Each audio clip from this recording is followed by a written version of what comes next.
hymn of triumph fills your ears. It sounds like earth and air singing in perfect harmony. It is a song of freedom. Freedom from the horrible, bleeding wound that has tormented the world so long. And it is a song of joy. The joy shared by your allies as they join their voices to the swelling chorus. The wound is gone. Kater, the stern temple guard, uses his sleeve to wipe the tears from his cheeks. Is it really possible? Sarkoris, you have been avenged. The souls of your defenders, both living and dead, can finally be at peace. Targona laughs triumphantly. It is done. Done. Done! Lariel, this was worth an eternity of torture in the abyss. I would suffer it all again just to witness this glorious moment of victory. But anyway, the old paladin drops to one knee. Glory to heaven, and glory to you, Commander. It seems impossible. Arelo is gone, and so is the wound. We are free of that accursed witch and her terrible creation. And after 100 years, all it took was a single mortal. A mortal who became an angel. No, a mortal who became something more than an angel. But we still have unfinished business, as I'm sure you're well aware. We need to deal with Descari. The Demon Lord's death was only temporary. I have no doubt that he's been reborn in his abyssal realm. As long as he is alive, this land and all of Golarion will never truly be safe. I do not want to celebrate our victory until he is dead. Let's hunt him down. Let's corner him in this cursed realm. You've already killed the Demon Lord once, and that means he is vulnerable. He is no longer immortal. If we kill him now, he will stay dead. He will be gone forever. Kater waves his hands in the air to emphasize his point. Is Descari still dangerous? That's a stupid question. Yes. Why, by the way, we have ended the game, finished it basically, and still there's no voiceover? Oh, come on. He's more dangerous than ever. You've ruined his plans and you've already killed him once. You have wounded his ego, damaged his pride. If you give him the time to recover, if you give him a chance to regain his strength, he will seek revenge. Against you, us, and everyone else on Golarion. What happens if I kill Descari now? Will he stay there?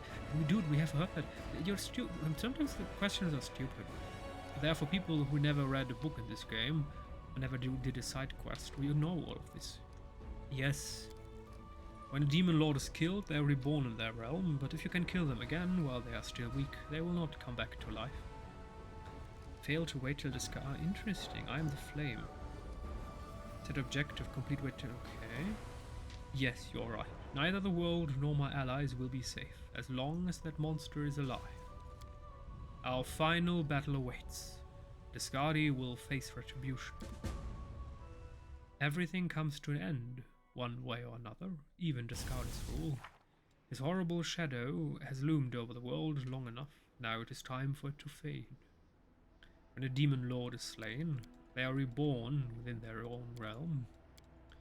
But if they are slain once more after that, they perish for good. Descari, your time has come. Okay. After Arelo fight, secret ending failed. Now Descari.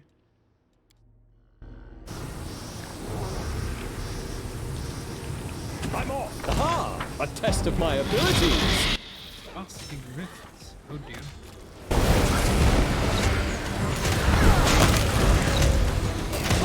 I'm sorry, I have to do healing is what I was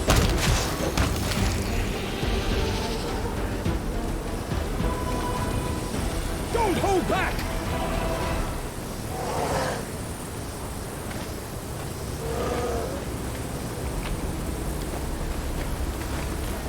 Is that a trap? It might be a trap. Why is there still loot? I mean, we can't buy anything now.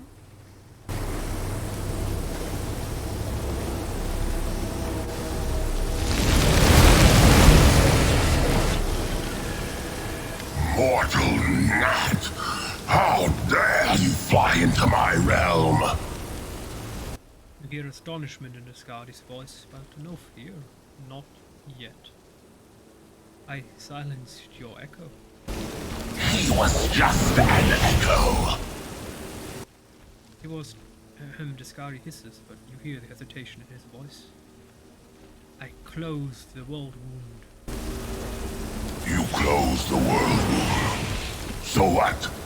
You may have delayed my plans, but you will not stop me. It's an interesting concept. The more of these checks we do, the weaker his allies become. I killed you in ease. Now I will kill you again. This time your death will be permanent. No, I will not die at the hand of this former mortal.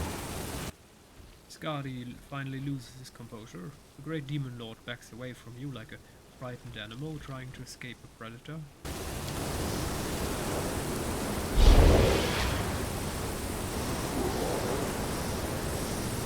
As if you had a choice, demon. You don't get a say in whether you live or die. It is not your decision to make.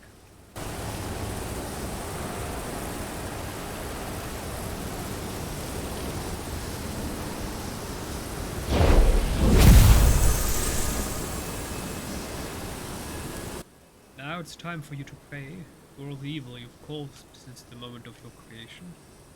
By the way, I have an idea maybe why we failed to achieve the secret ending. I modded stuff after we entered Threshold the first time. Maybe there was a mistake. Maybe we're not supposed to do that. Now it's time for us to take a stand against all the evil you will do if left unchecked.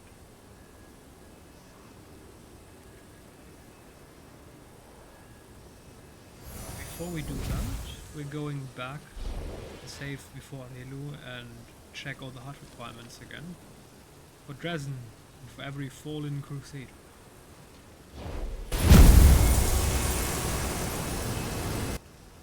Blood that was shed in Sakors. Now you will pay for everything you have done. I mean, not sure why it didn't work. It will take some time before we get there anyway. Close ranks. I'm pretty sure that we will have a couple of screens about what happens after, and then credits and all. Your struggles end here. Surrender or else! I will resist!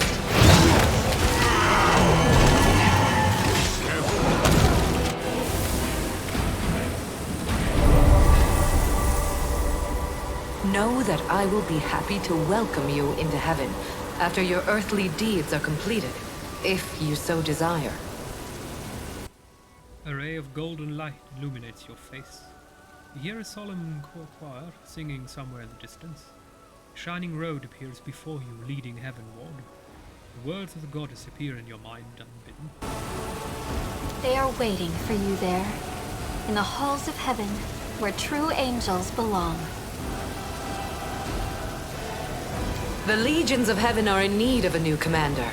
Someone who will stand strong in the face of evil. Someone who will wield a flaming sword against the darkness. Not just here, but everywhere light and order are threatened. Will you accept this position? Heaven awaits your decision. Damn. So we can go to heaven? I told my companions that I would return to Dresden once the world wound was closed. I promised to help restore order, to make it a city of goodness and light. I cannot break my promise. Damn. I'm not ready to leave the material plane, I still have things to do. Heaven will have to wait. Damn. And we're going to do both. I want to see what happens if we do both. So we're going first, my time here is at an end. I'm ready to go to the upper planes. And then after the credits rolled, we're going back, killing Tuscari. And then we're going for, I told my companions that I blah blah. It's all over. The world wound is closed, and Tuscari has been destroyed. The rasping rifts no longer have a demon lord, but a new monster could lay claim to this realm. Is there anything else you would like to do before we leave this abode of evil and horror? Let everything burn with a cleansing fire.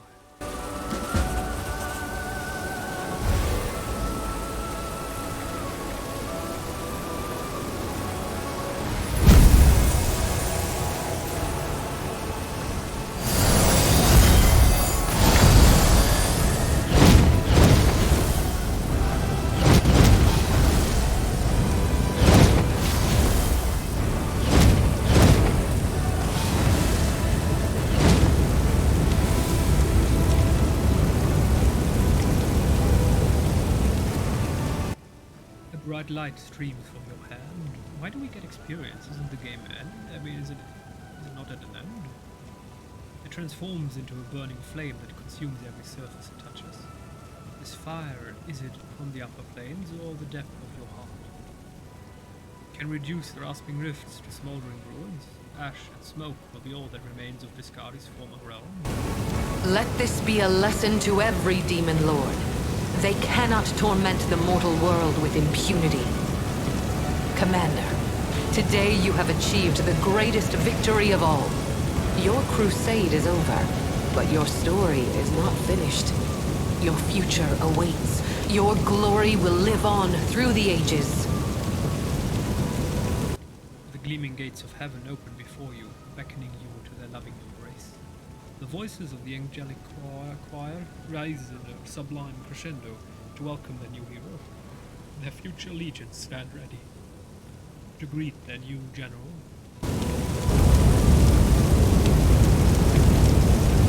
Wait, not one word of goodbye to our two partners? Wait, isn't that Pharasma's throne?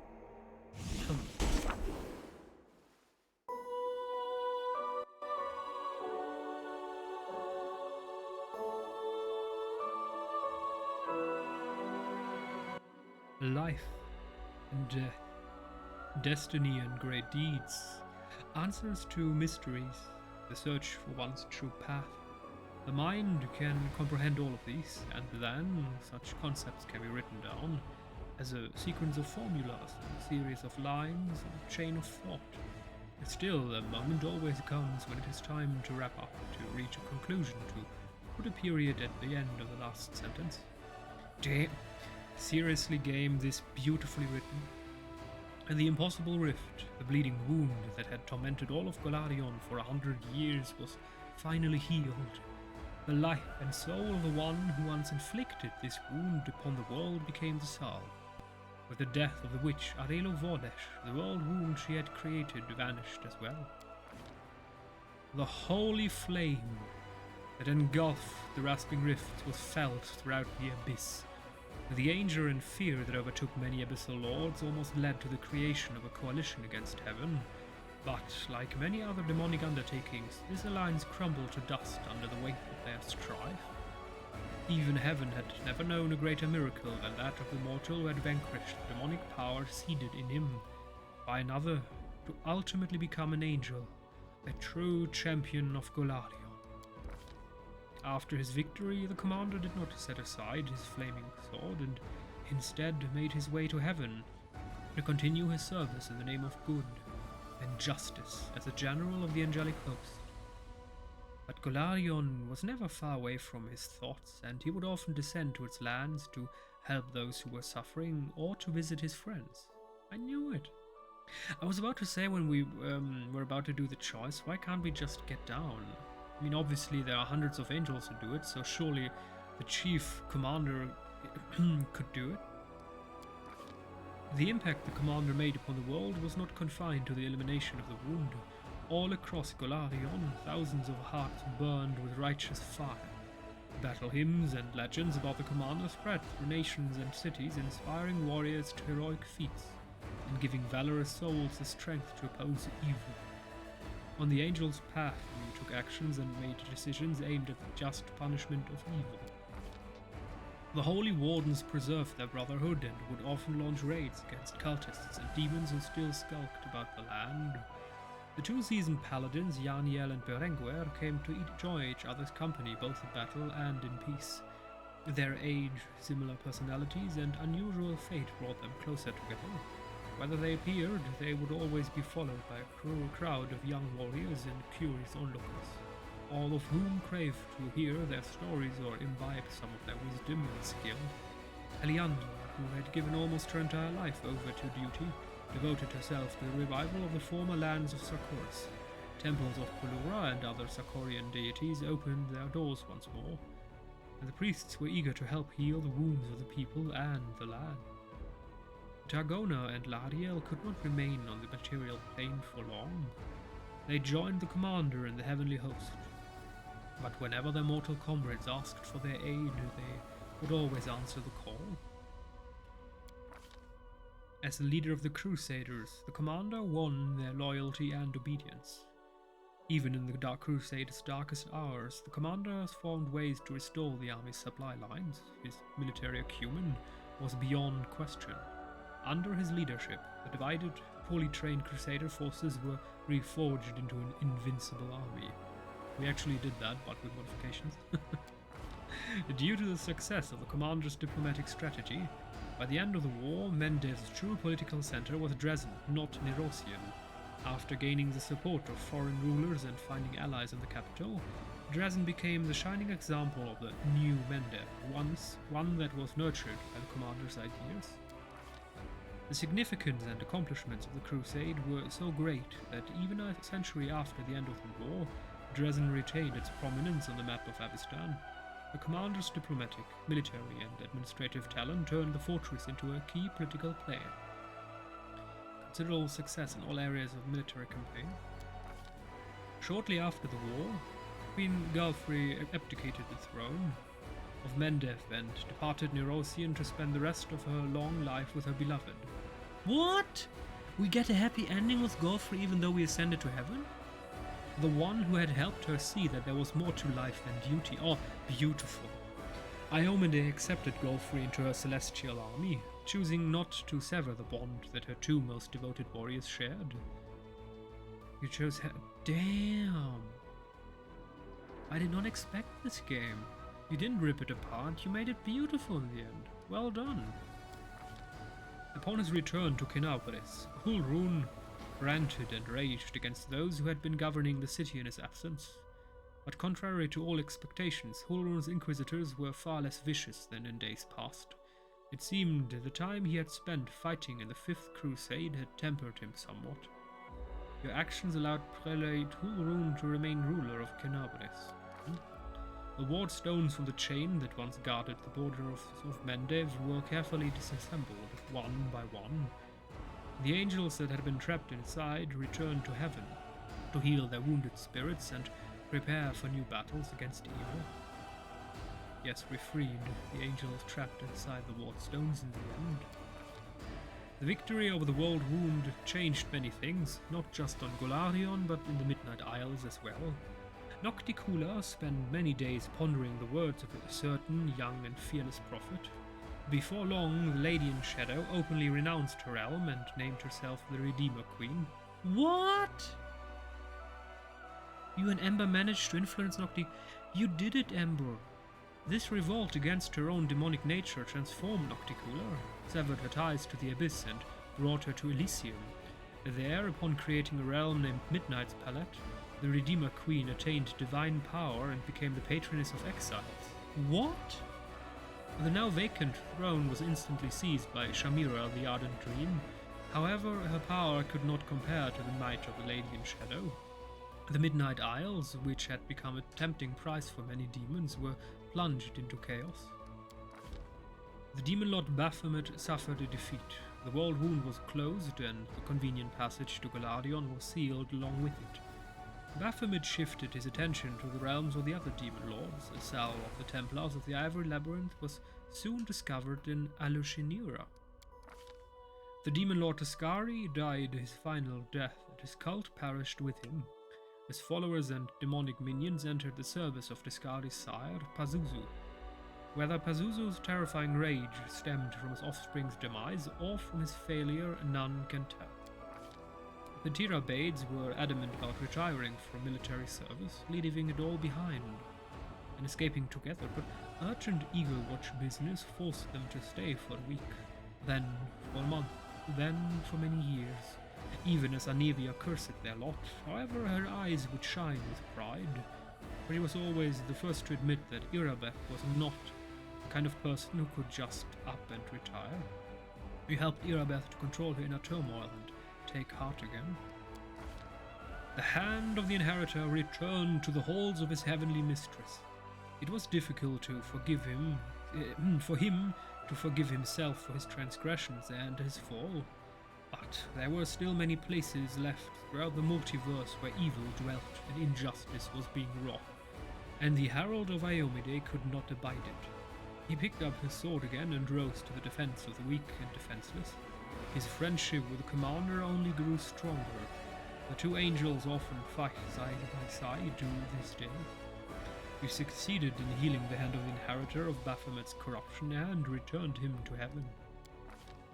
The Dretch, known as a Suture, never made peace with the loss of his mistress. Where are you? Not here. He retreated to her old laboratory, where he wandered the empty halls, activating the magical projectors again and again. For in their pale light, there still lived an image of the one who had become so important to the solitary demon. Having rediscovered his own story, the storyteller renounced his fragile body to ascend to Pharasma's palace and become her usher. From that day onward, he took great care of the stories of all the souls that arrived at the court of the Lady of Graves. There, in the halls of the Lady of Graves, the storyteller met the one who had been waiting for him, Kaini, thief of secrets, Ereshkigal's prisoner, old friend and well-meaning traitor. And never was there a reunion more treasured. And a certain red wine was never missing. Thanks to you, the storyteller restored his memory and chose the path of Pharasma's usher. He solved the mystery of the masked ghost and told him about the fate of his friend, the storyteller. Once again, Sela heard the call of the open road. Even a valiant paladin can be prone to self-doubt, and after everything that had happened to her, Sela wanted to sort out her conflicting thoughts and emotions on her own.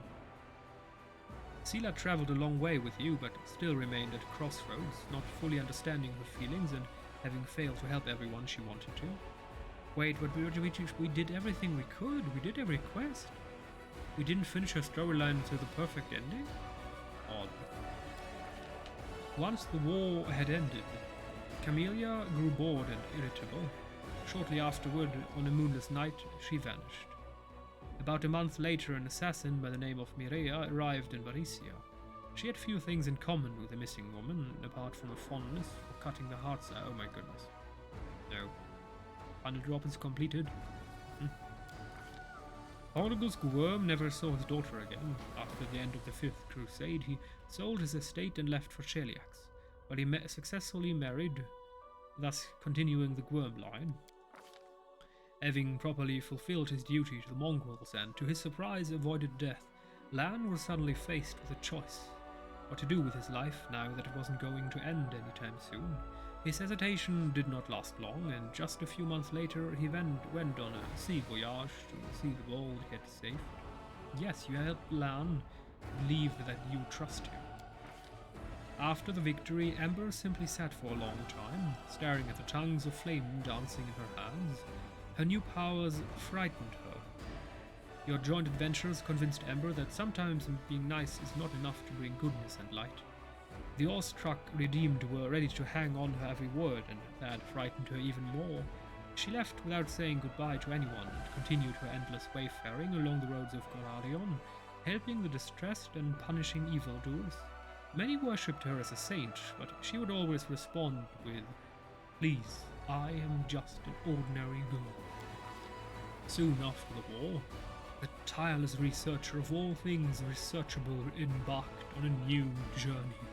She had a sudden urge to know how much time it would take to visit every nation on Golarion. She returned after a year and a half with a pile of notes, which she promptly handed over to her assistant. After all, someone had to help her compile the entries for the first volume of the Encyclopedia Golarionica. It only made sense for her assistant to help, given that one of the entries was dedicated to him. The commander of the Fifth Crusade who had made Golarion history. Oh, we are still her assistant, as an angelic superlord of all angelic hosts. What?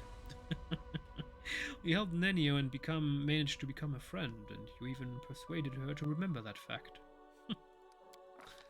Diren Arende was free from the other's gaze, but not from the watchful eye of Inquisitor Liotra. To the Count's great vexation, Liotra openly continued to watch him. It is unlikely Diren realized that this monitoring saved him from far more serious dealings with the Inquisition. The Count himself seemed lost for a long time. His old life was over, and he struggled to find his place in the new one.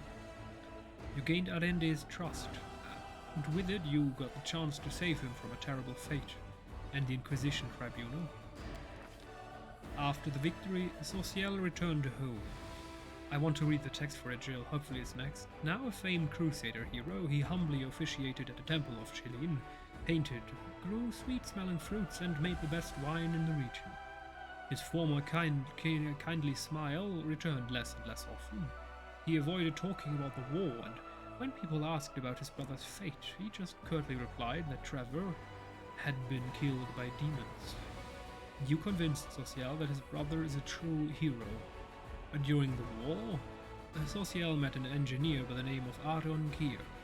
That meeting turned into friendship, which turned into love, and then it was time for the wedding. Later, the cleric would say that only the memory of his beloved had allowed him to cope with the terrors of the abyss and keep his sanity. That's a nice ending. Regild Range wrote a treatise on waging war against the demons, both a practical manual and a philosophical exhortation. And once that was done, he succumbed to the bleaching completely. Damn. I wonder if there would have been a way... I mean, the only way to save him from the bleaching would have been to make him a god or something? And I really want the secret ending to see what happens. He was posthumously reinstated in his order and buried with honors in the officers' cemetery.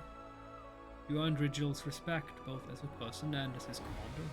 His treatise was used in all future wars against the Abyss by mortals, angels and devils alike.